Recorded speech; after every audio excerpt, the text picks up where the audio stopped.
Des de l'Ajuntament s'ha presentat la campanya solidària i comercial del Nadal 2014-2015, on s'uneixen actes i noves iniciatives per promoure el comerç de proximitat en aquestes dates nadalenques.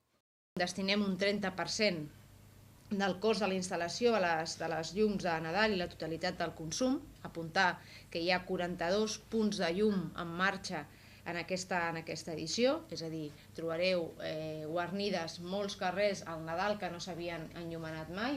A més, s'ha presentat els resultats d'un estudi innovador per saber com es desplacen els diners públics a Santa Coloma. Amb aquestes dades, l'Ajuntament està estudiant la possibilitat d'implantar un nou sistema de pagament digital propi a la ciutat o moneda local.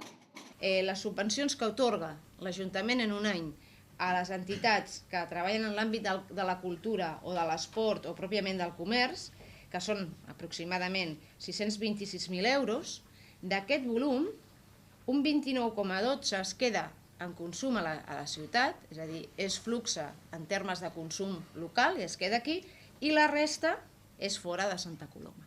Des de l'1 de desembre fins al 5 de gener està en marxa la campanya solidària El Nadal ens uneix, de recollida de joguines i aliments.